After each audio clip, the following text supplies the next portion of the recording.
শ্বশুরমশাই আর শাশুড়িমা বাড়িতে না থাকায় আমি আর আমার বর কিন্তু এই চান্সে একটু বেরিয়ে পড়লাম। ঘুরতে যাচ্ছি না না, এটা ভেবো না, যাচ্ছি ছোট্ট একটা স্বপ্ন পূরণ করতে, তাও আবার আমার। সাথে নিয়ে নিয়েছি আমার এই স্পেশাল কারটাকে, যেটাকে আমি খুবই ভালোবাসি। অ্যাজ ইউজুয়াল তোমাদের দাদাভাই কিন্তু ড্রাইভ করছে, যেটা সবসময় করে।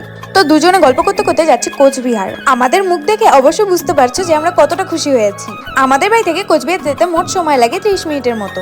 দুজনে গল্প করতে করতে কখন যে কোচবিহার পৌঁছে গেলাম বুঝতেই পারলাম না। তো ফাইনালি চলে আসলাম আমার স্বপ্ন পূরণের জায়গায়। তো এতক্ষণে নিশ্চয়ই বুঝতেই পারছো একটা ফার্নিচারের দোকানে এসেছি, আর একটা স্বপ্ন ছিল ফার্নিচার কেনার। তো ফাইনালি সেটা আমি পূরণ করতে পেরেছি ফেসবুকের টাকায়। তো চলো এবার দেখানো যাক কি নিয়েছি।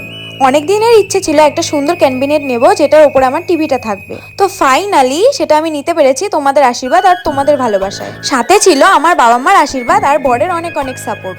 এবার নিশ্চয়ই বুঝতে পারছো যে গাড়িটা কিন্তু এর জন্যই নিয়ে গিয়েছিলাম। ক্যাবিনেটটা কেমন হয়েছে তোমরা কিন্তু কমেন্ট করে জানিও। আমার খুব পছন্দের এটা জিনিস, যেহেতু অনেকদিন থেকে নেবো কিন্তু নেওয়া হচ্ছিল না, তাই কিন্তু আমরা নিউ ইয়ারে এসে একবার দেখে গিয়েছিলাম, কিন্তু সেদিন আর নেইনি। তো আজকে ফাইনালি একটা দোকান দেখেই কিন্তু আমার পছন্দ হয়ে গেছে। এটার কোনো কালার ছিল না এক্সট্রা, তো এটাই আমি ফাইনালি নিলাম। কেমন হয়েছে তোমরা কিন্তু কমেন্টে জানিও।